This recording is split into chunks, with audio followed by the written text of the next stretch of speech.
berani apa? Berani mati. Ya, rahasia yang tidak diajarkan soal keuangan. Jadi, kalau kita bicara dunia keuangan, per tahun 2022 atau per 2021 lah, jadi tengah-tengah pandemi, jadi tengah-tengah saat-saat seharusnya orang-orang merasa, maaf ya, merasa berat secara ekonomi. Kenapa? Karena ada yang pekerjaannya terganggu, ada yang dipotong gajinya, ada yang sedih sekali malah kehilangan pekerjaannya. Nah, di saat-saat seperti itu, ada sesuatu yang terjadi. Yaitu apa? Itu tiba-tiba, mungkin nggak tiba-tiba ya, tetapi 2-3 tahun terakhir, semua orang lalu di sosial media berbicara mengenai, ayo investasi hari ini, harus hari ini, setiap orang harus investasi, semua harus apa? Beli saham, semua harus apa? Beli Bitcoin, semua harus apa? Ya kan? Sekarang kalau yang rame tuh, saya ingat-ingat ada Pak Freddy kan nih. Pak Freddy belum join ya. Ya, Pak Freddy adalah peserta Trek Pro yang minggu lalu dapat free class karena apa? Karena ini NFT, semua orang gitu. Dan apa? Dan ini benar-benar memenuhi pikiran kita. Ya, ada banyak sekali, satu, startup keuangan, dua, ya saya ngomongnya apa ya? Influencer kali ya, keuangan gitu. Bermunculan dari mana-mana. Nanti saya mau komentarin ya, tetapi mungkin nggak sekarang gitu. Tapi kita lalu masuk ke dalam satu mode di mana apapun dan dimanapun kita menengok hari ini, kita disuruh invest, beli saham minimal, gitu ya. Dan kata kuncinya yang dilempar ke sana sini, yang benar-benar menjadi kayak tujuan hidup. Kalau nggak tuh FOMO. FOMO tuh apa? FOMO tuh fear of missing out. Ya, kalau nggak tuh ketinggalan. Kalau nggak ngomongin itu, ada yang tahu nggak istilahnya apa? Satu istilah yang semua orang, baik influencer maupun aplikasi maupun siapapun, kata yang paling banyak dilempar kiri kanan, diomongin, dibahas, diiniin sepanjang 2021. Kata apa? Ada yang mau tebak? Kalau ada saya tunggu. Bicara mengenai investasi, semua orang ngajak kita beli saham, beli apalagi itu yang perlu dibeli, beli kripto, beli reksadana, tanpa maksud mentertawakan, beli binary option. Tujuannya apa? Ada yang mau tebak? Kata ini dilempar sana sini sepanjang tahun lalu. Semua webinar keuangan, judulnya atau tujuannya ada kata ini. Ya kan, cuan betul sih, cuan betul ya, profit, investasi. Tapi kata yang paling banyak dilempar di hampir semua yang ditawarkan itu adalah kata financial freedom. Saya ngerti, ini bagian dari apa yang kita harus akui sebagai clickbait ya. Ngomong-ngomong, kita diskusi, kalau ada pertanyaan, ya betul sih sebenarnya jadi sultan sih. Ya itu juga kata yang paling banyak muncul tuh, sultan tuh. Ya jadi kalau ada pertanyaan atau ada yang mau didiskusikan gitu ya, silahkan langsung ya. Jadi karena juga saya lihat kita hari ini mungkin pembahasannya akan vulgar. Ya jadi silahkan ditanya. Ya. Semua orang ngomong financial freedom. Seolah-olah itu jadi tujuan kita, tujuan hidup kita. Tanpa apa? Tanpa saya saya cukup yakin orang-orang baik yang dengerin maupun orang-orang yang ngomongin itu sebenarnya nggak ngerti apa itu financial freedom. Kenapa financial freedom tiba-tiba jadi sesuatu yang harus kita capai?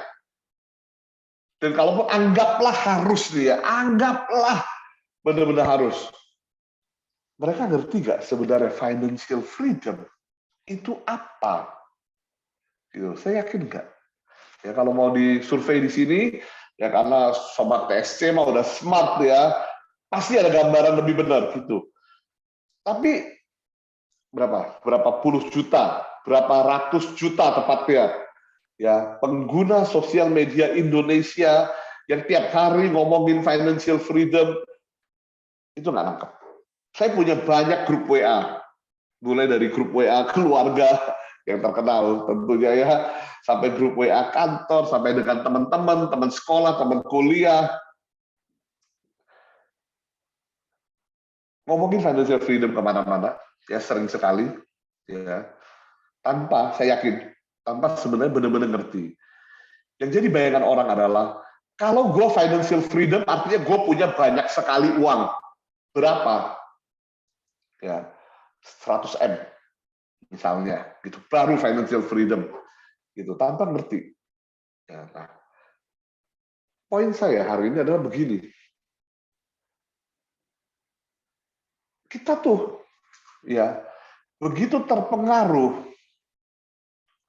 omongan-omongan soal investasi, omongan-omongan soal apa namanya, omongan soal investasi, omongan-omongan soal financial freedom, omongan-omongan soal financial planning. Ya. Dari mana sih? Kenapa tiba-tiba kita punya pikiran seperti itu? Dulu kayaknya kerja ya, tahun 2015 gitu ya, kayak kerja baik-baik aja, nggak ada istilah itu. Nggak ada kalau nggak ikut Dogecoin to the moon and back, ada and back ya tuh kayak enak. Kalau nggak ikut Dogecoin to the moon, rasanya kok nggak apa-apa gitu ya 2015, 2014. Kenapa sekarang jadi masalah gitu? Dari mana sih kita dapat ide-ide itu? Sedih sekali. Mohon maaf harus disampaikan ya. Ya kita dapat itu dari sosial media kita. Itu yang bisa dengan luar biasa, dengan hebat sekali, ya account-account yang memberikan nasihat-nasihat keuangan, cara trading saham dan lain-lain segala macam itu yang mempengaruhi kita, yang jadikan WA grup kita tadi saya bilang ya ramai dengan pembahasan mengenai financial freedom dan investment. Padahal silakan, saya nggak mau ngomong siapa, coba sendiri, cari tahu siapa influencer keuangan nomor 1 di Indonesia. Ya, jangan di Google. Kalau ada yang tahu tulis sekarang. Saya hitung sampai 5. Ya, kalau ada yang tahu tulis sekarang. Saya mau cerita. 1, 2, 3, 4, 5. Nggak ada. Good, nggak ada. Memang jangan ngomongin orang di sini. Oke, ya ada yang jawab pengesem. Ternyata bukan. Pak Dodi kawan kita. Ya Pak Dodi udah jadi kawan kita. Ya Dodi Prayogo, kalau itu boleh saya sebut tuh. Follow, boleh nggak iklan orang? Jangan ya. Ya boleh follow ya. Itu juga salah satu partner daripada Track Pro. Ya, tapi bukan. Silakan cari tahu. Yang impact-nya ketika dia bicara keuangan terbesar di Indonesia saat ini ada 1 orang. Usia lebih muda dari saya. Saya umur berapa kan? Pertanyaannya itu kan. Ya, silakan cari tahu sendiri lah ya. Pokoknya kepalanya masih kecil dikit ya. Lebih muda dari saya. It's fine. Banyak sekali financial planner jauh lebih muda dari saya, jauh lebih pintar dari saya. Kalau ditanya saya bisa sebutkan siapa. Tapi influencer keuangan nomor 1 di Indonesia. Ya. Tidak punya pendidikan finansial resmi. It's fine. tidak punya pendidikan finansial kesertifikatan, as in tidak pernah tersertifikasi apapun soal keuangan. Sampai sana mungkin fine. Oke. Yang ketiga, tidak pernah bekerja di dalam perusahaan keuangan. Yang keempat, ya, saya ikut dia cukup lama sebenarnya. Saya sampai ikut kelas-kelas dia berbayar. Bukan, kebetulan nggak ada yang jawab dengan benar. Ya, kebetulan nggak ada yang jawab dengan benar. Ya, kalau Mary Riana, dia punya profesi sebagai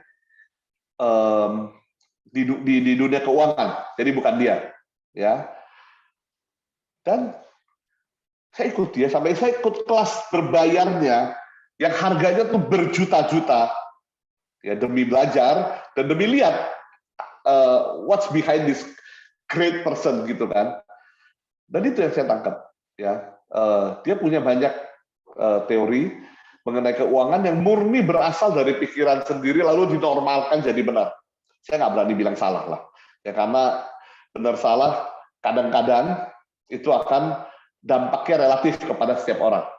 Satya Senu perencana keuangan, bukan. Jangan ditebak lagi, stop di situ. Ya, Mary Riana punya pengalaman profesi sebagai di dunia keuangan. Jadi bukan dia juga. Patung itu orang lama bank besar di Indonesia. Jadi bukan dia juga. Jadi jangan ditebak lagi. Ada yang mungkin karena salah jadi DM saya gitu ya. Itu juga itu yang di DM ke saya gitu ya. Itu orang yang malah tersertifikasi perencana keuangan. Bukan. She's very good. Gitu ya, not her gitu. Amazing. Tapi yang justru nomor satunya itu tahun 2021 ya, itu orang lain gitu. Nah, jadi maksud saya gini, semua orang bisa jadi perencana keuangan buat orang lain, dan it's amazing. Sampai tahap apa? Ya tadi saya bilang ya, orang yang tidak punya pendidikan keuangan, tidak punya sertifikasi, tidak pernah kerja di bidang keuangan, bisa jadi influencer keuangan. Saya mau lanjutin. Artis. Udah keluar lagi yang ketiga. Ya, saya nggak nambahin di sini karena belum ini. Artis bisa jadi pemilik koin cryptocurrency, which is bisa ya. Saya nggak bilang nggak bisa gitu. Tetapi bayangkan dampaknya kalau ini jadi satu ranah yang dipengaruhi sekali oleh artis dan bukan oleh orang-orang dari dunia keuangan gitu. Dan balik ke sini ya, dan kita tahu nih per kemarin ada satu Crazy Rich yang sudah mulai, ada 5 total ya, 3 diantaranya itu adalah Crazy Rich ya. Saya nggak ngomong lah, ada Medan, ada Bandung, siapa gitu ya, yang mulai terlibat masalah dengan hukum karena urusan ini, karena dinilai merekomendasikan ya instrumen keuangan yang misleading lah, saya ngomongnya, saya nggak mau debat ke sana gitu. Nah, jadi hari ini orang-orang itu sudah nggak mendapatkan informasi keuangan yang tepat. Yang ada adalah yang penting dari orang terkenal, dari sultan, dari Crazy Rich gitu. Karena dia punya 12 mobil. Karena rumahnya 14 miliar. Pasti dia ngerti. Ya hari ini yang sudah masuk pertama, ya sudah dibekukan juga kekayaannya selama 20 hari sampai nanti terbukti gitu. Ya, so ini sesuatu ya, kita harus berhati-hati. Orang selalu bilang adalah nggak ada yang namanya itu adalah freelance ya, makan siang gratis. There is no such thing as a freelance. semua yang melakukan semua hal tersebut sebelumnya yang saya sebutkan tadi itu pasti punya motivasi. Nah, itulah yang harus kita benar-benar cari tahu motivasinya apa. Kalau benar motivasinya membantu, kalau benar motivasinya meningkatkan literasi keuangan di Indonesia gitu, boleh dengerin gitu. Tentu asal jangan motivasinya benar, isinya salah itu lain lagi cerita lagi gitu. Tapi banyak orang nggak sadar bahwa itu there's no freelance. Ya, bahwa semua yang dilakuin orang-orang itu, yaitu pasti ada maksud di baliknya. Nah, jadi di mana kita bisa menemukan satu nasihat yang bagus? Ya, hari ini saya ingin kasih satu gambaran dengan vulgar aja, ya, bahwa kalau sobat TSC, ya, saya percaya mungkin udah ada nih malah nih yang mencapai financial independence. Ya, saya makanya kalau saya perhatikan, saya nggak pakai istilah freedom, saya pakai independence. Ya, tapi mungkin udah ada yang mencapai gitu, dan yang kalau belum sedang menuju ke arah sana, saya ingin rapihkan base-nya. Dan ini adalah hal yang nggak mungkin disampaikan influencer. Ya, paling disampaikan satu poin, paling disampaikan setengahnya gitu. Ya, saya ingin sampaikan itu, tapi sebelumnya saya mau fair. Ya, harus fair dong ya. Jadi orang harus fair. Itu apa? Itu gimana sih kita bisa menemukan good advice, ya, nasihat yang bagus soal keuangan, gitu ya. Kalau jawabannya tanya Pak Agus, boleh juga. Ya, saya mau nanya, di dalam berhubungan dengan keuangan, apakah kita perlu pendapat orang lain? Siapa yang bilangnya, siapa yang bilang no? Coba.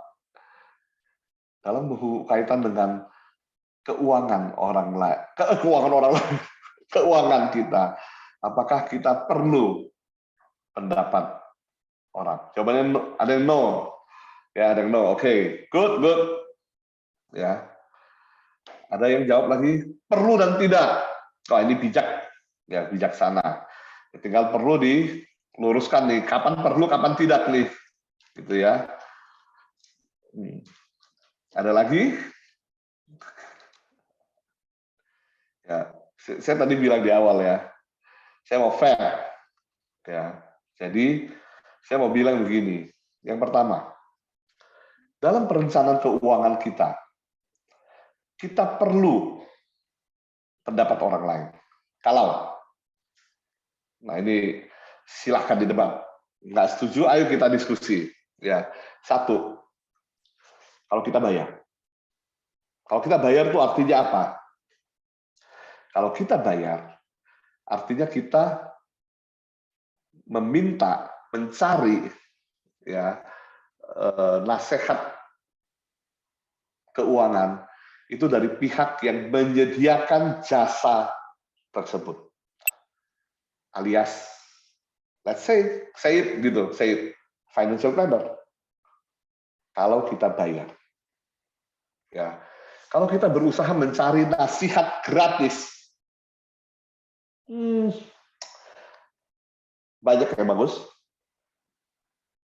kita susah tahunya mana yang benar, mana yang enggak. Bisa dapat yang bagus, bisa, susah tahunya. Kenapa? Karena ini adalah ilmu, ini adalah bidang studi, gitu. Sehingga perlu orang yang mempelajari hal tersebut. Kalau dia mau bagikan dengan gratis, banyak ya, banyak. Kita bisa temukan, it's fine. Kalau enggak, please pay for it. Ya, ke pihak yang benar ya. Yang kedua adalah kalau kita punya kebutuhan yang spesifik. Banyak hal kita bisa pelajari sendiri, tapi ada hal-hal yang nggak bisa. Misalnya apa? Misalnya tax, pajak. Itu hal yang mungkin kita perlu bantuan dari orang lain. Ya. Misalnya estate management, misalnya pengaturan waris. Kalau kita punya banyak ahli waris, ya gimana caranya saya nggak ngomong ya. Gitu. Kalau kita punya specific needs, silakan minta bantuan yang berwenang. Maksudnya yang bisa membantu kita ya. Tentu balik ke poin nomor 1, yang profesional. Kita perlu, kalau kita benar-benar punya banyak sekali uang. Berapa banyak? Kalau kita bicara affluent, ya kita bicara at least 2 juta dolar ke atas. Gitu ya, itu definisi umum. Tapi kalau kita merasa uang kan banyak kali soal perasaan ya. Punya segini kurang atau punya segini kelebihan. Pernah ada orang merasa punya kelebihan duit nggak? Jarang sih ya, jarang sih. Tapi ya kalau ada gitu ya, kudos. Kalau kita merasa kita punya cukup banyak yang kita nggak bisa handle sendiri, ya carilah bantuan. Cari bantuan. Kalau kita butuh bantuan, kalau kita sadar kita perlu, misalnya, saya tahu nih, saya harus menyusun saya kasih bocoran 1-2 hal ya. Saya harus menyusun budget untuk pernikahan dan saya nggak tahu caranya gimana. Kita perlu bantuan. Silakan cari bantuan. Ya. Kalau kita punya disiplin yang rendah, kalau kita tahu nih, kalau merencanakan keuangan itu, kita perlu yang namanya budgeting. Kita perlu namanya disiplin untuk mematuhi budget tersebut. Kalau kita udah tahu kita nggak punya, ya mungkin kita perlu bantuan. Apakah bantuan orang, atau mungkin bantuan aplikasi yang bisa membantu kita membagi-bagi keuangan kita, atau yang lain. Ya kalau itu perlu. Dan kita perlu, kalau kadang-kadang, nggak selalu, kalau kita mau membuat keputusan yang besar di saat itu. Keputusan besar itu kayak apa? Misalnya mungkin mau membeli rumah. Belinya cash atau KPR? Belinya, nah kalau KPR, mau yang tipe bunganya seperti apa? Apakah mendingan yang fix atau yang floating atau yang kombinasi? Kalau yang kombinasi, apakah lebih baik besar di awal atau kecil di awal? Atau kalau floating, dia orang suka bilang fix and cap, artinya apa? Gitu. Nah kita nggak ngerti. Tapi ini keputusan yang besar, cari bantuan. Silahkan. Ya ini adalah tadi katanya yes and no kan. Kalau yes, cari bantuan kalau hal ini terjadi. Kalau no, yang kapan? Nah, menarik. Ya saya berani ngomong begini. 1, nggak perlu cari bantuan kalau kita mau, ya kita berkenan ya untuk belajar. Misalnya apa? Langsung saya tepuk tangan buat Sobat SC, gitu ya. Mau menghadiri webinar atau kelas-kelas mengenai perencanaan keuangan yang waras, gitu. Lalu kita perlu apa? Ya ini, berkenan untuk spend waktu dan mungkin tenaga dan mungkin uang itu juga untuk bisa mengatur keuangan kita. Ya kalau waktu sih udah pasti. Ya kalau tenaga sih udah pasti. Tapi kadang-kadang ya kita perlu spend money juga untuk menemukan, untuk bisa melakukan pengaturan keuangan yang baik. Membeli aplikasi tertentu misalnya, itu is very helping. Ya. Kita nggak perlu ya perencanaan keuangan dibantu oleh orang lain kalau kita disiplin dan kita punya satu perasaan yakin, kita comfortable dalam membuat financial decision. Ya. Di negara plus 62 ini, ya, saya sambung dulu ya, nanti saya baru balik ke nomor 3 ya. Yang keempat ini adalah, satu lagi adalah nggak perlu bantuan pendapat dari orang lain kalau apa? Kalau kita punya financial goal dan kita mau bikin financial roadmap kita, nggak perlu. Ya mungkin 1-2 input dari orang bank, 1-2 input dari orang insurance gitu masih oke. Gitu. Tapi kita mungkin nggak butuh financial planner. Saya balik ke nomor 3. Di Indonesia, kalau ngomong Indonesia, di negara plus 62 gitu ya, orang cuma yakin di nomor 3. Pokoknya, I am comfortable in making the financial decision. Nggak mau belajar, ya, nggak mau dengerin, nggak mau cari tahu saham itu apa sih, apa yang mempengaruhi gerakannya gitu kan, nggak mau, pokoknya mau cuan. Nggak mau keluar duit belajar, nggak mau keluar waktu untuk mengelola sendiri, pokoknya mau cuan. Ya, jadilah binary option kan.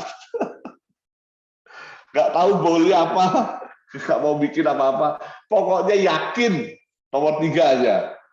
Nah itu, jadinya kacau kan. Nah, ini jangan, ini harus full ya kita pegangnya ya.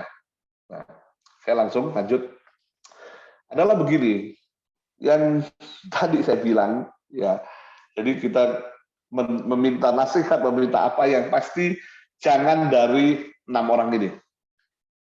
Ya, saya susah ngomong karena saya juga belasan tahun, 20 tahun bahkan di industri ini, ya. Tetapi kalau sales dari produk keuangan tertentu, ya hanya akan mengarahkan kita untuk membeli produknya tertentu. Boleh beli dari dia nggak? Boleh, boleh. Tolong beli dari dia, tetapi jangan jadikan dia financial authority.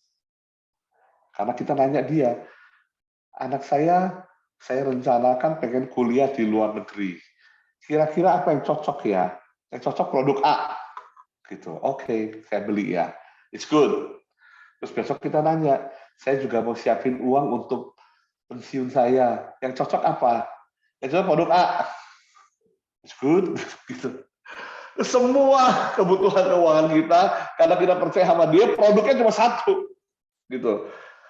Kalau insurance gitu ya, solusi untuk semua masalah keuangan dalam hidup kita ya insurance. Nah, it's not good kalau di sana. Kalau dia jual reksadana, solusi semua masalah dalam hidup kita mengenai keuangan dan reksadana, ya it's not good. Gitu ya. So bukan financial authority. Ya, nomor 2. Ya, siapapun itu yang ngomong begini, jualan produk finansial nggak dapat komisi, jangan percaya, selesai. Ya, karena kemungkinan besar, bahkan hampir dipastikan, ya pasti ada something.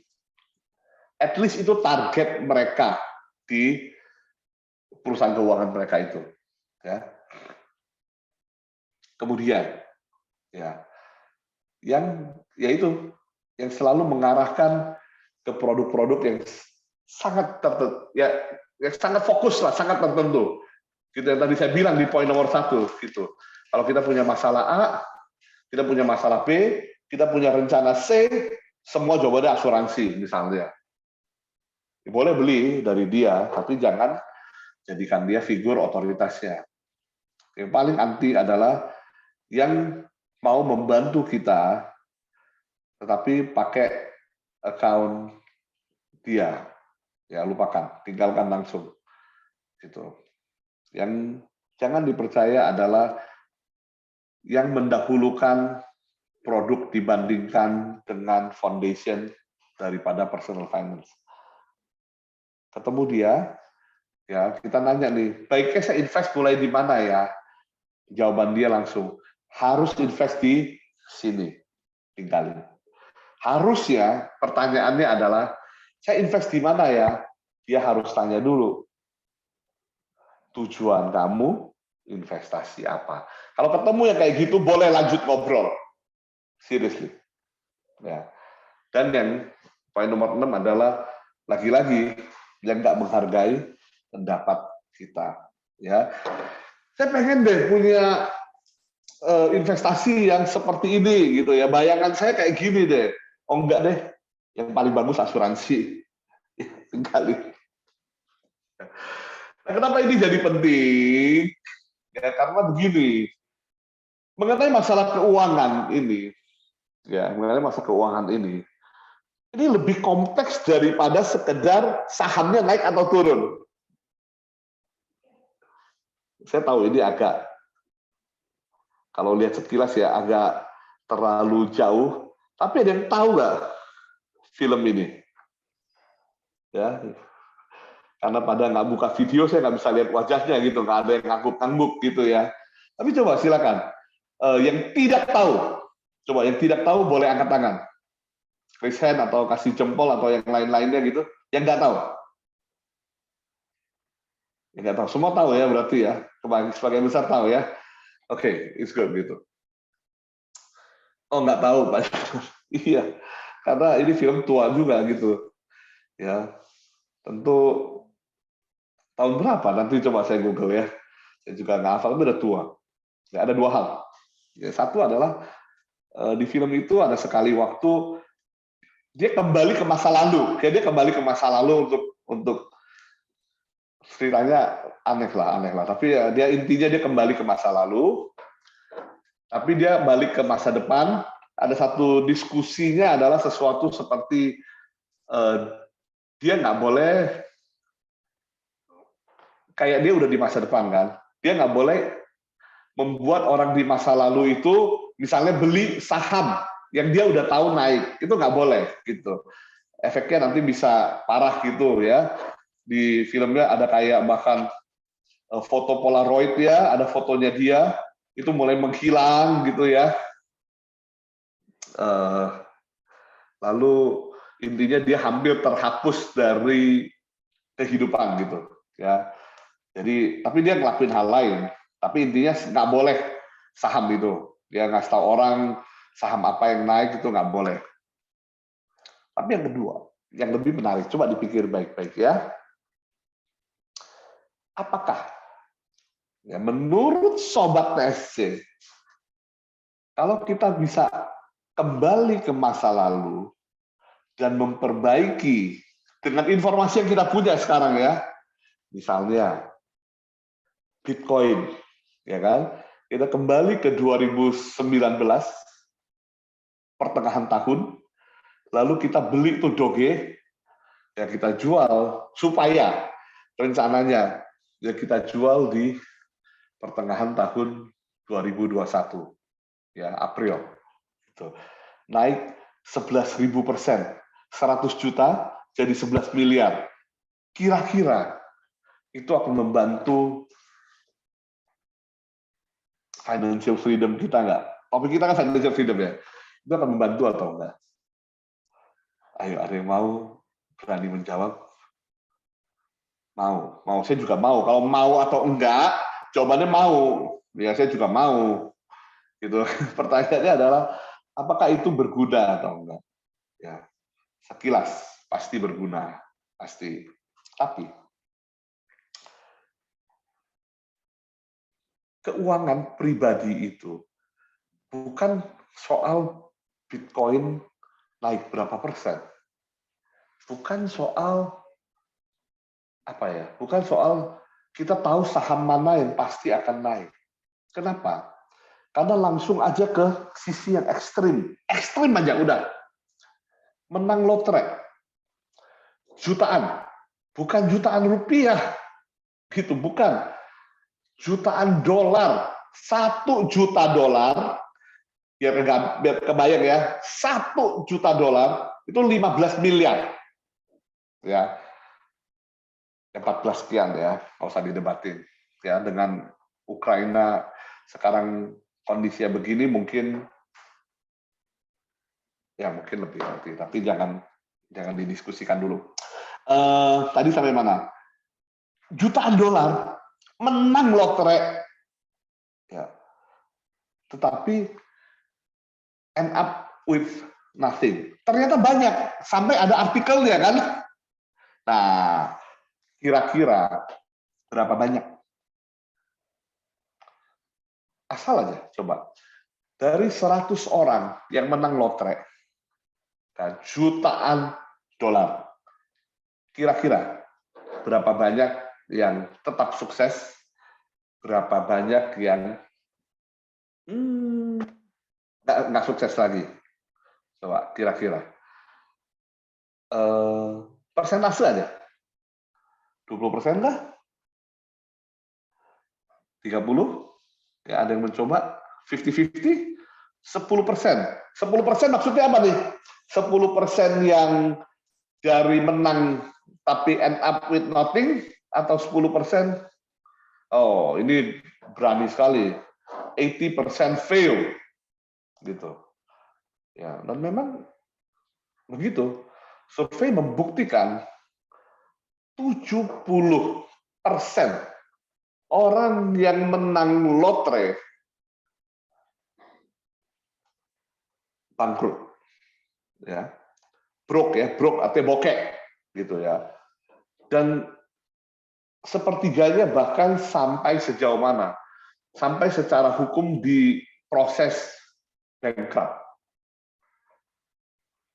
Lah, jadi financial freedom itu saya mau tekan karena memang nggak ada hubungan dengan berapa banyak kita punya uang. Nah, ini yang orang-orang nggak paham. Berpikir bahwa financial freedom artinya semakin banyak uang. Itu. Padahal banyak orang justru karena punya banyak uang tidak mencapai financial freedom. Orang-orang menang lotre ternyata malah bangkrut. Jadi kalau bukan soal jumlah uang, financial freedom itu soal apa? Ya. Kalau bukan soal miliar di bank gitu ya, atau triliun di bank, financial independence itu soal apa? Ya. Yang paling mendekati, ini ya belum ya, saya belum bilang ini ya, tapi yang paling mendekati adalah begini. Ada orang berusaha merumuskan financial independence dengan cara seperti ini. Kita mencapai level financial freedom, dia bilang, ya, adalah ketika kita sudah punya uang di bank yang bunganya cukup untuk hidup bulanan kita. Kira-kira begitu katanya. Contohnya, sebulan hidup habis berapa sih? Gitu ya. Kalau kita ngomong ya yang minimum ya UMP gitu ya. UMP bisa hidup ya. Ya satu orang mungkin bisa ya, saya nggak tahu ya. Saya nggak mau ini ya. Tapi maksudnya anggaplah kita ngomongin angka UMP. Begitu. Jadi perlu punya uang berapa sampai bisa hidup dengan gaji UMP. Kalau suku bunga bank sekarang bersihnya mungkin 2%, ya mungkin kita ngomongin berapa? 10M berapa gitu ya. Silakan dihitung gitu ya. Kalau 10M kan 200 juta setahun bagi 12 ya masih lebih gede ya. Mungkin nggak segede itu. Ya 5, 60 ya hitung sendiri. Ya, tapi katanya begitu. Kalau udah punya uang segitu, setiap bulan bunganya diterima sekian gitu kan. Berarti udah financial freedom. Gitu. Close enough lah, close enough ya. Tetapi ya saya mau minta kita begini berpikir ya jangan semata-mata dari jumlah M di bank ya. Setelah ini saya akan mulai ya. Tetapi dari apa? Dari dua hal. Ya, yang pertama adalah dari gaya hidup. Dan yang kedua dari apa? Dari seberapa besar keputusan dalam hidup kita dipengaruhi oleh kondisi keuangan kita. Saya kasih contoh yang paling sederhana, begini. Musim hujan, apa yang terjadi? Plafon bocor. Plafon bocor, Oh, sangat bahaya, ya kan? Sangat mengganggu. Jadi harus direparasi. Orang yang financial independent akan benerin plafon itu tanpa merasa tertekan atau stres karena financial impact dari keputusan tersebut. Semakin banyak keputusan yang bisa kita buat tanpa perlu mempengaruhi, tanpa perlu stres karena dampak finansialnya, itulah yang buat saya semakin tinggi financial freedom kita. Berkaitan dengan poin nomor 1, yaitu gaya hidup. Ya, orang suka bercanda begitu ya.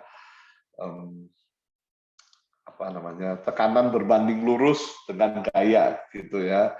Jadi tekanan hidup makin berat karena gaya lo gitu katanya ya.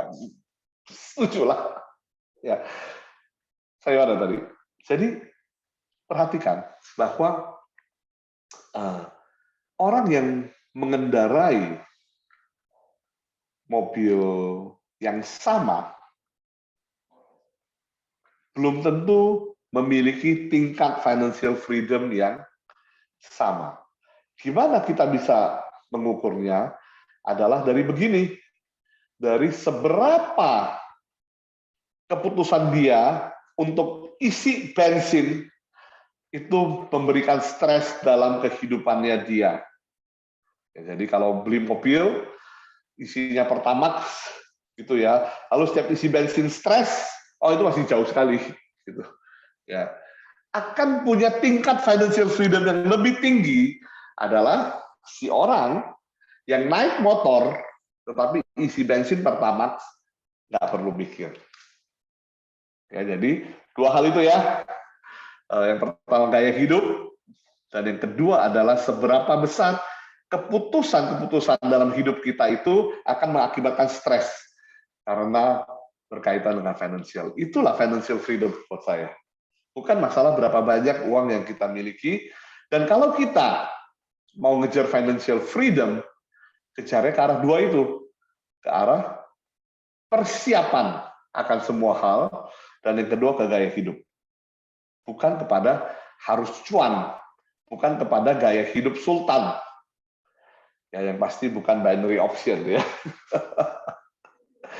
Oke, so gimana caranya? Ya, saya cuma bilang begini, nggak ada shortcut. Ya, harus diusahain dan itu harus dilakukan. Ya, yang paling pertama, yang paling dasar, yang nggak ada pilihan, nggak ada kedua, ketiga, keempatnya adalah ini. Seumur hidup, dalam kondisi seperti apapun yang terjadi, jangan membelanjakan lebih banyak daripada yang kita dapatkan. Oh iya dong, Pak Agus, siapa sih orang yang belanjanya lebih daripada yang dia dapatkan, gitu kan? Saya mau jawab, ya adalah hampir seluruh rakyat Indonesia. Ya, dari mana? Nah, saya punya exposure belasan tahun di dunia keuangan, dan satu hal yang benar-benar orang Indonesia sukai itu adalah apa? Adalah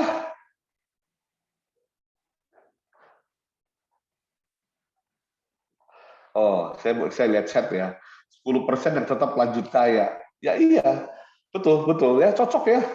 Memang hanya sedikit yang tetap lanjut kaya kalau uang kaget. Gitu. Kemarin di Tuban, petani tiba-tiba kelimpahan rezeki, satu orang dapat belasan miliar. 1,5 tahun kemudian, kelompok yang sama komplain, nggak punya uang, nggak tahu mau makan apa. Literally nggak punya uang untuk makan. Belasan M dalam setahun setengah, 18 bulan. Wow. Jangan remehkan kemampuan berbelanja warga 62. Ya, saya belasan tahun di dunia keuangan. Satu hal yang pasti, orang kaya, orang biasa-biasa aja, orang menengah, sampai orang miskin, semua suka. Suka apa? Suka yang namanya belanja, betul, shopping, betul. Bukan, arahnya nggak ke sana. Ya, kalau kita konsumeris, setuju. Suka diskon, yaitu mas seluruh dunia, suka foya-foya gitu. Orang Indonesia sangat suka dengan yang namanya kredit. Wow, coba pikir sebentar. Kenapa di tahun-tahun 2017 sampai dengan 2021, ya sekarang udah di moratorium ya, dalam waktu 3 tahun, ya begitu banyak, saya nggak mau ngomong ratusan, karena angkanya di ribuan perusahaan pinjaman online menjamur di Indonesia. Bukan cuma lokal, dari luar negeri. Bukan cuma dari China, bahkan ada dari negara-negara Eropa Timur. Semua datang ke Indonesia, membuka usaha pinjaman online. Ada yang legal, ada yang ilegal. Karena apa? Saya mau kasih tahu satu hal lagi sebelum itu. Ribuan, ya angkanya 1000 lebih, gitu ya. Area fokus mereka karena regulasi, ya mereka nggak bisa punya field collection, mereka hanya melakukan desk collection. Area jangkauan bisnis mereka itu masih sampai baru di kota-kota besar. Tepatnya baru di kota-kota besar di Jawa.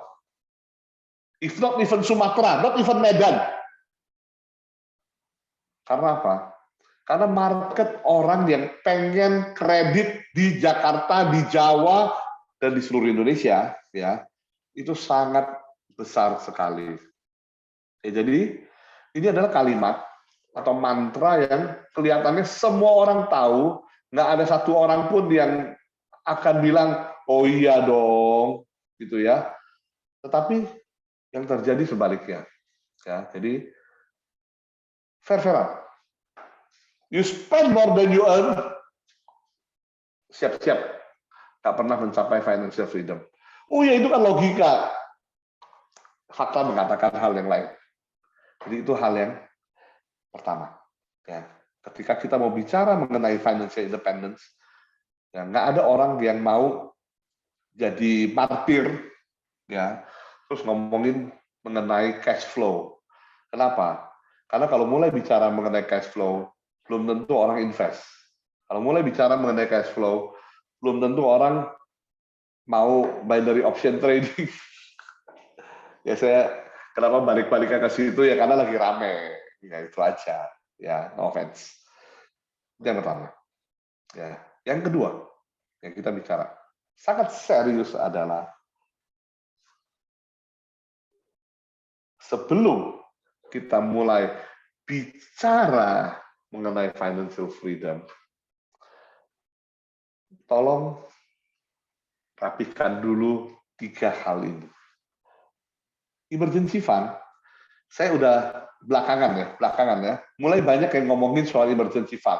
And it's good, ya saya appreciate gitu. Jadi ada juntrungan yang lebih benar lah sekarang daripada sekedar bilang apa namanya, ayo beli saham, ayo apa gitu ya. Enggak. Itu benar. Ini arahnya positif gitu. Tapi yang dua lagi, yaitu masih berantakan. Dalam artian seperti apa? Saya mau kasih sedikit penjelasan, sedikit contoh, lalu silakan kalau ada yang mau didiskusikan. Saya mau mulai dari nomor 3. Di Indonesia, siapa yang bicara mengenai asuransi? Yang bicara mengenai asuransi adalah agen asuransi. Gitu. Salah nggak? Nggak salah. Gitu. Tetapi ya seharusnya membicarakan mengenai asuransi itu adalah bukan agen asuransi, harusnya adalah pengelola keuangan. Kenapa? Karena agen asuransi, semakin banyak asuransi yang terjual, dia semakin untung. Semakin banyak asuransi yang terjual, dia semakin bahagia. Jadi saya mau kasih satu contoh untuk menggambarkan poin saya aja. Ya adalah begini. Apakah kita punya asuransi yang tepat? Ya, yang agen asuransi atau yang beli asuransi, kita open, ya kita vulgar dan tidak ada yang tersinggung. Ya, saya mau tanya, siapa yang membelikan asuransi jiwa untuk anaknya? Ya, kalau ada ya, nggak apa-apa ya. Siapa yang membelikan asuransi jiwa untuk anaknya dan tidak punya asuransi critical illness untuk dirinya sendiri di sini hari ini? Saya mohon maaf, saya mau katakan salah urutan pembelian asuransinya. Ya, silakan kalau ada yang mau bicara lebih lanjut mengenai hal ini, tapi it's totally wrong, gitu. Ya, hal kedua, kalau nggak percaya, ya apa kita ngomong apa ya biar seru ya. Begini, saya tadi bilang ya, ada orang-orang mulai bicara soal emergency fund. Saya appreciate, ya. Lalu ada orang-orang di antara sekian mulai banyak ya, tapi separuhnya gitu ya, mulai mengajarkan. Ya, saya sampai screenshot waktu saya baca. Mulai mengajarkan, taruh di mana emergency fund-nya? Ya, taruh di, saya nggak mau sebut, taruh di instrumen investasi. Jadi ada investasi yang tujuannya untuk jadi emergency fund, ada investasi untuk tujuan-tujuan yang lain. Ya, I'm sorry, yang dengerin pengajaran seperti itu salah sama sekali, totally wrong.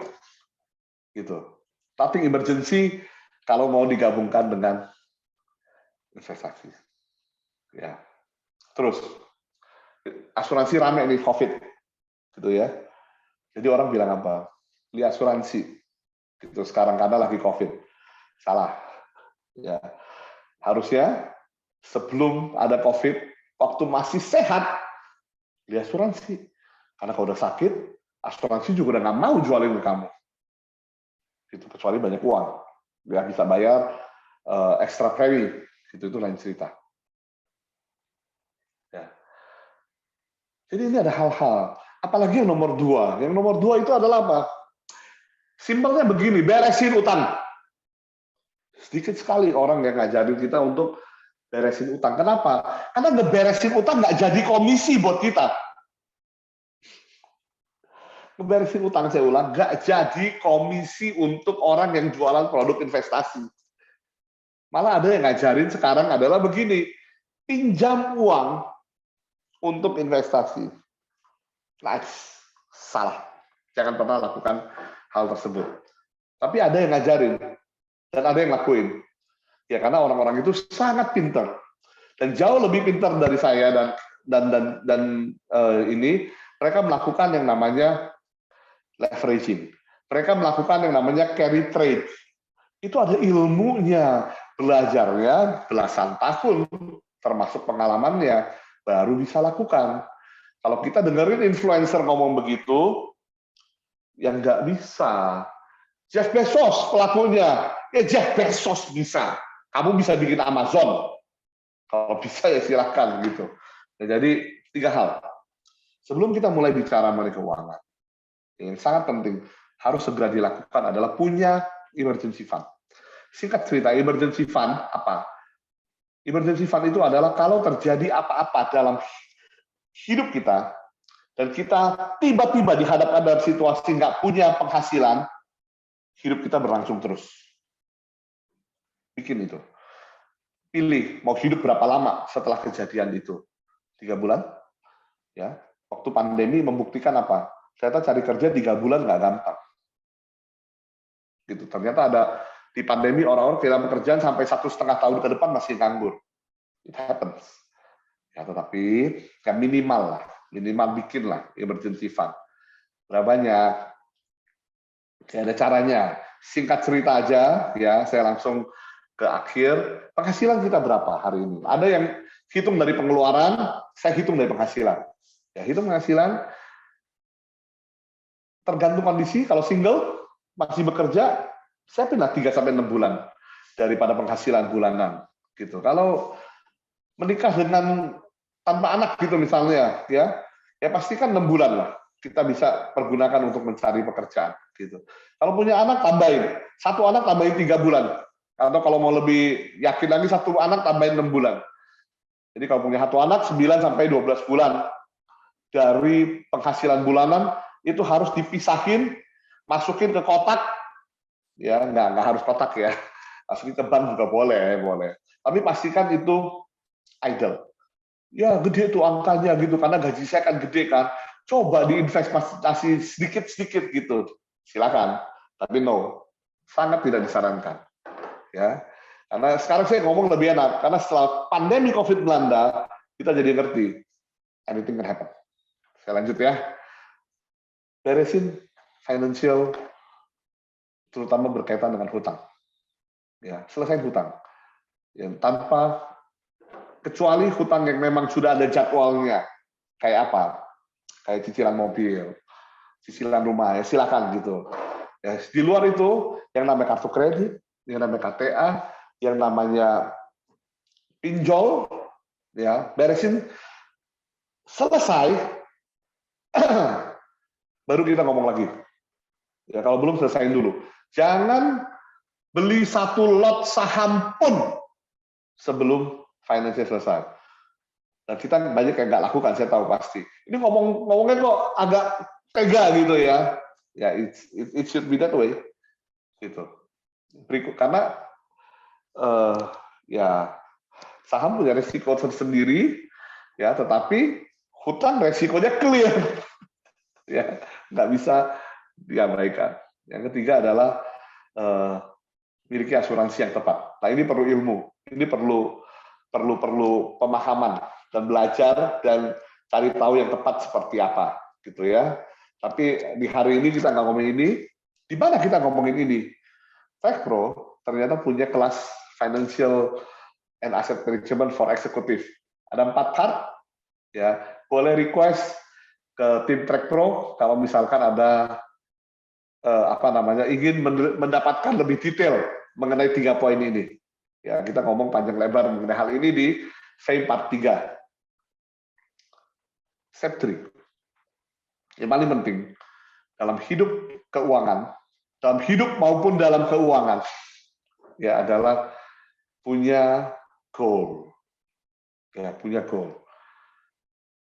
Saya selalu lihat orang, ya waktu saya di brokerage, gitu ya, namanya kita kan jualan ya, jadi kita hubungin, mau beli atau enggak Pak? Mau, gitu ya. Belinya gampang. Tiba saat jual, bingung. Naik jual nggak? Bingung. Akhirnya pas naik nggak jual, terus turun, ya karena turun jadi panik jual, rugi dong. Nggak apa-apa, yang penting selamat dulu. Turun lagi. Wah, saatnya beli lagi, gitu ya di bawah, gitu kan. Nah, terus bener nih naik lagi nih. Wah, kali ini bener nih, ya udah cuan nih ya. Jadi dibiarin. Turun lagi. Udahlah, memang gua nggak cocok main saham, gitu jual lagi. Dan diulang terus. Semakin investasi, semakin rugi. Kenapa? Karena nggak punya financial goal. Kalau punya financial goal, kalau tahu kapan dan seberapa besar dan bagaimana mencapainya, hal itu nggak terjadi.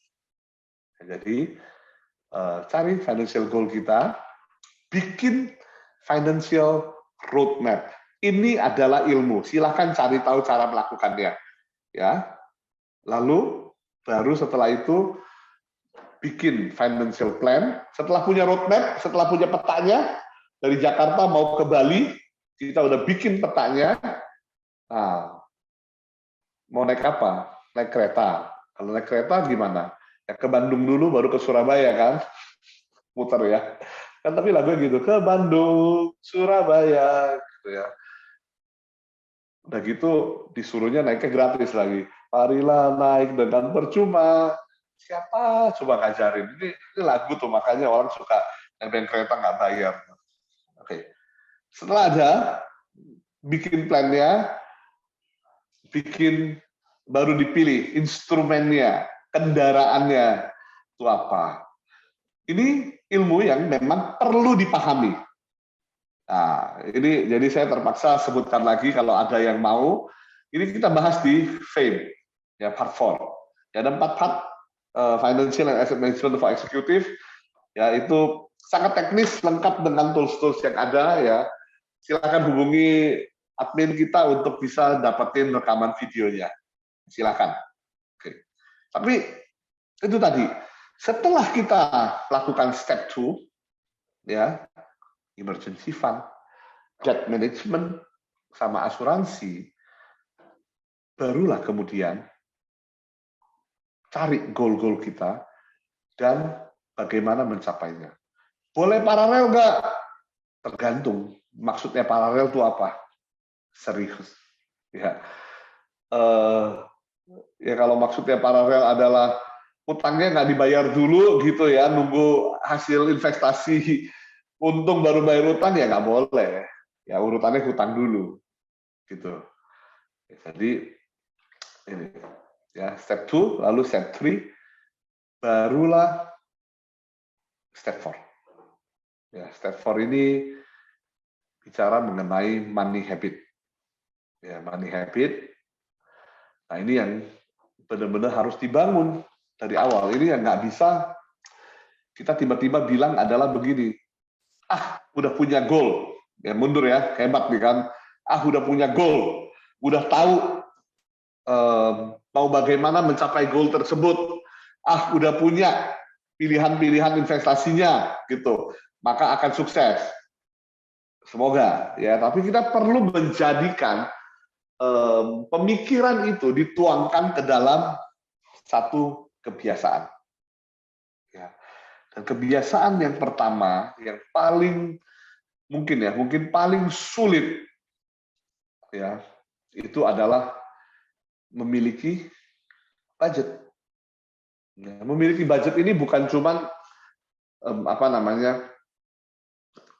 oke, sebulan gajinya berapa gitu ya, lalu kita tuh bagi-bagi nih, nabung segini, masukin ke ini, ke persembahan dan zakat seginian, kasih orang tua seginian, gitu kan? Bukan cuma itu, ya. Budget itu adalah sarana untuk tracking, yang kita bisa tahu uang itu pergi kemana. Saya ada satu cerita, saya suka cerita begini. Ya.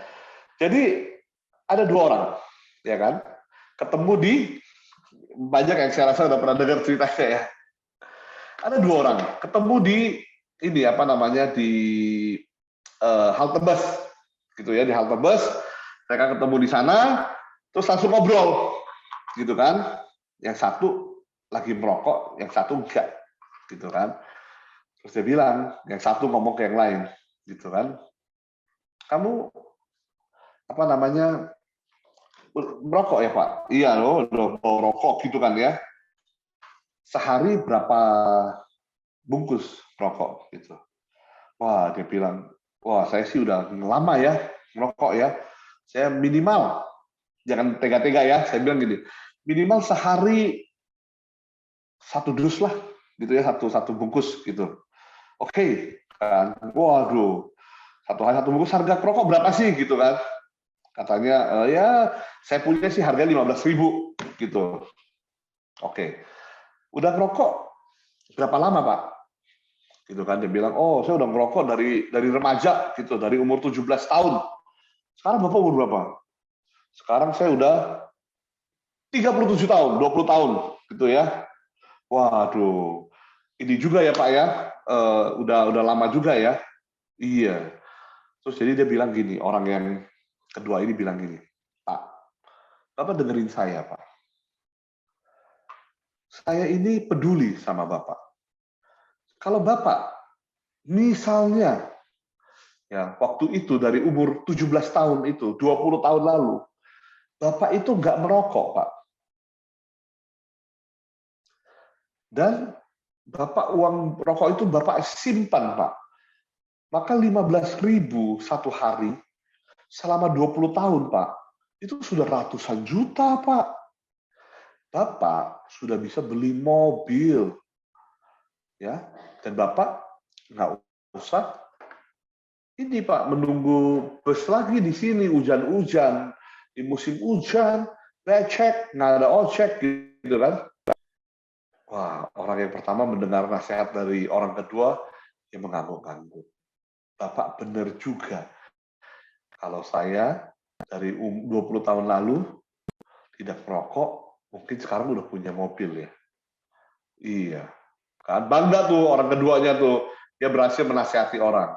Jadi mereka lanjut ngobrol lagi. Jadi orang pertama yang sekarang gantian nanya, kalau Bapak gimana, Pak? Bapak ngerokok nggak, Pak? Orang kedua dengan yakin bilang, saya nggak ngerokok. Ya, saya sangat menjaga kesehatan saya. Jadi saya dari muda tidak pernah merokok. Wah, bangga dia. Terus orang pertama nanya, jadi mobilnya di mana, Pak?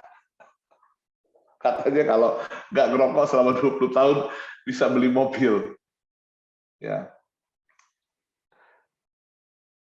mungkin kepikiran, oke, cerita lah. Oke, ada lucunya lah, sedikit lah, gitulah ya.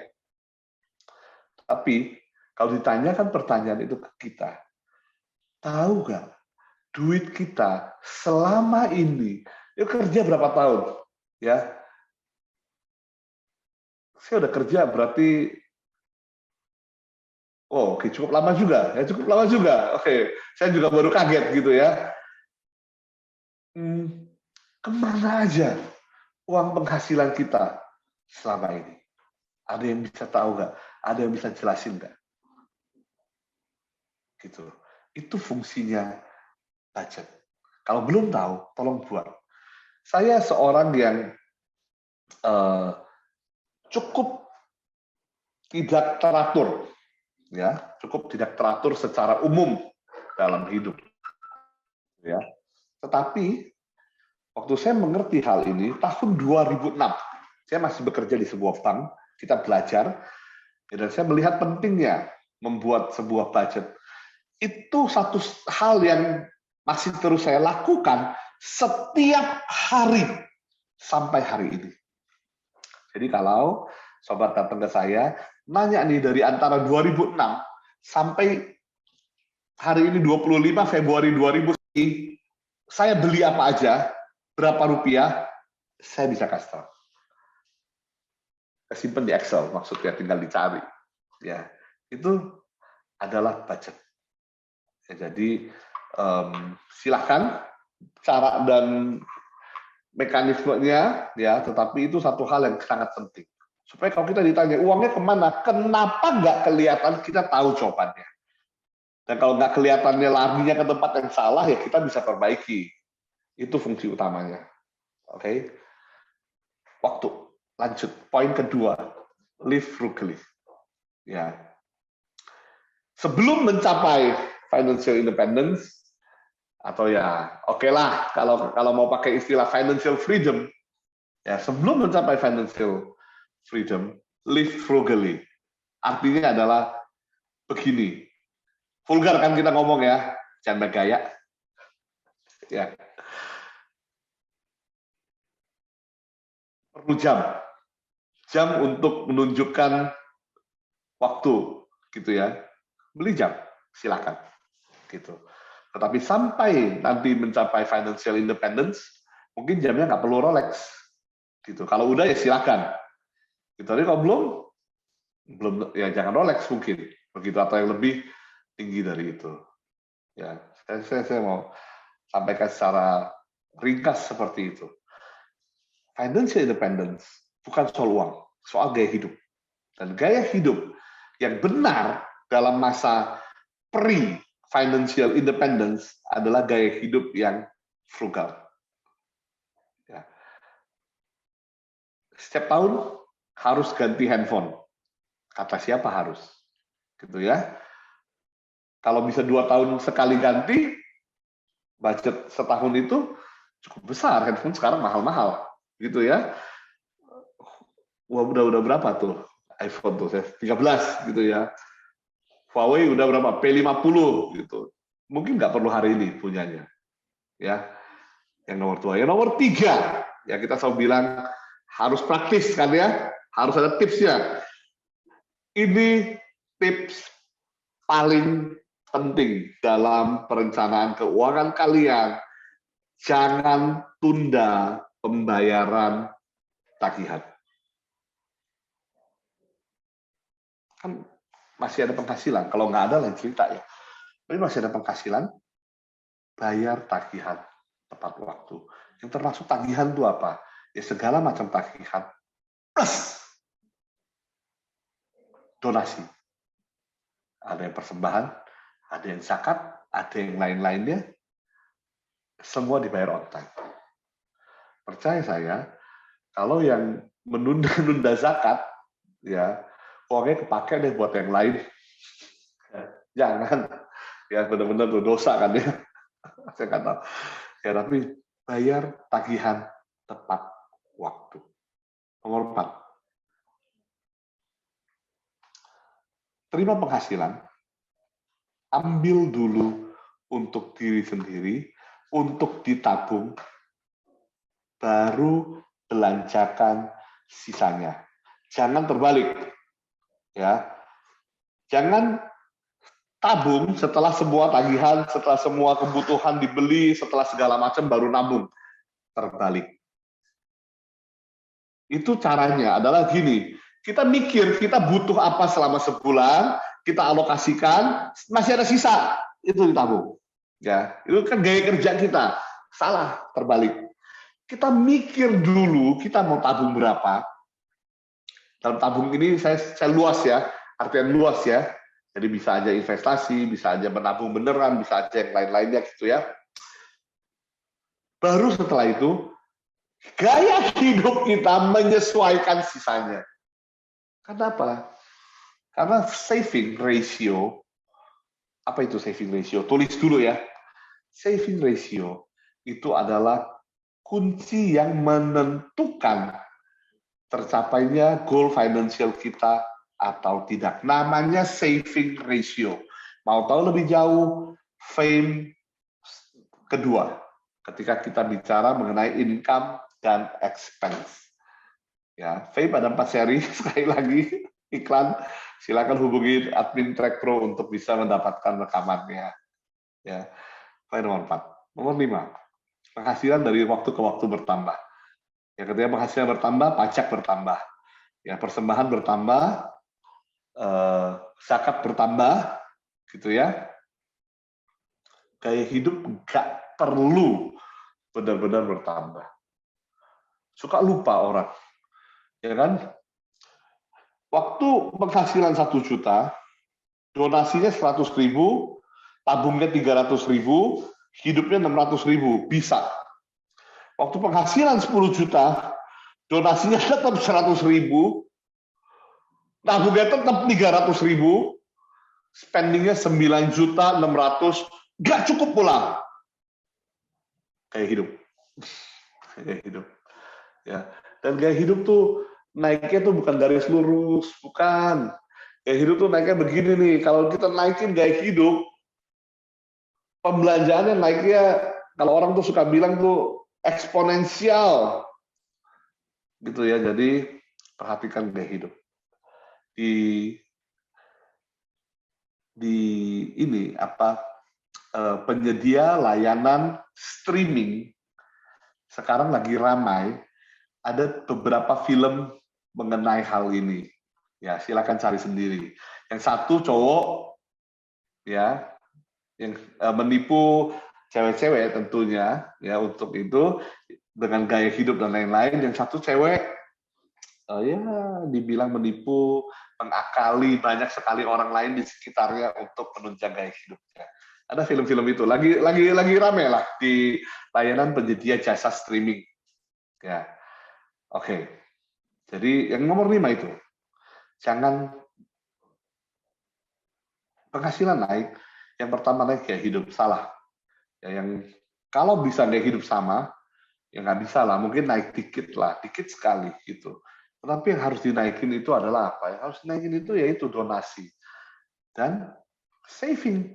Kenapa? Kalau kita nambahin saving, ya kan? Saya kasih contoh tadi, gaji 1 juta, donasi 100.000, saving 300.000, belanja 600.000. Gaji naik jadi 1,5 juta gitu. Ya donasi jadi 150.000 kan ya, karena persentase kan ya. Penghasil apa yang digedein savingnya, misalnya jadi berapa? Ya dari 300 misalkan jadi 600.000 begitu. Kalau naik jadi 600.000 2 kali lipat, satu, gaya hidup tetap boleh naik dari 600 jadi 750, masih ada sisanya. Yang kedua adalah kalau saving ratio naik 2 kali lipat, goal kita bisa-bisa jangan-jangan tercapai hanya dalam waktu setengah dari rencana kita. Wah, ini harus cek Fame ya seri 2 mengenai saving ratio nih, benar-benar nih. Oke, jadi perhatikan hal tersebut. Dan yang terakhir adalah balik ke chat room. Tadi siapa bilang? Iya, ada yang bilang begini, orang Indonesia paling suka namanya diskon. Ya, betul. Jadi diskon, semua yang diskon harus dibeli. Kenapa? Karena murah. Karena apa tuh? Worth it. Gitu ya. Sama kayak juga gitu. Yang paling saya sering lihat tuh apa? Itu begini satu. Ojek online sediain makanan, wah diskonnya gede-gede. Gitu. Jadinya apa? Jadi sering sekali pesan. Gitu. Spending trap. Karena kalau nggak pesan, tetap bisa makan, bahkan biayanya nggak keluar. Kalau memang ikutin gaya hidup sebelumnya. Ya misalnya masak kah atau apakah gitu. Ada hal-hal seperti itu, terutama diskon. Itu namanya spending trap. Ya. Dan kita sempat bahas ini ya beberapa kali bahkan ya beberapa bulan lalu ada The Latte Factor itu juga bicara mengenai hal ini gitu ya. Kopi sekarang ngopi entah kenapa makin lama makin mahal ya, itu spending trap. Kalau nggak ngopi senewen gitu kan, terus dikasih kopi instan makin senewen, maksudnya kalau nggak Starbucks senewen gitu. Nah itulah spending traps ya, jadi 4 hal. Jangan liatin sultan. Ya ini lagi-lagi saya bilang ini nggak dikasih tahu. Harus hidup justru frugal. Harus hidup jangan baik gaya. Jangan ikutin sultan-sultan di Instagram. Setengahnya juga palsu. Gitu. Nggak ada. Saya cari kemana-mana sedikit sekali. Bahkan mungkin nggak ada saya ketemu. Yang minta tolong kalau kalian mau financial freedom, yang penting tuh bayar tagihan. Selesaiin utang. Nggak ada. Gitu. Nah ini saya kasih tahu ya kepada sobat-sobat yang hadir di sore hari ini. So 4 step apa aja tadi saya mundurin. Ya, yang pertama pastikan mantra ini dilakukan. Never spend more than you earn. Yang kedua adalah selesai ini. Ini harus selesai. Ini urusan harus selesai.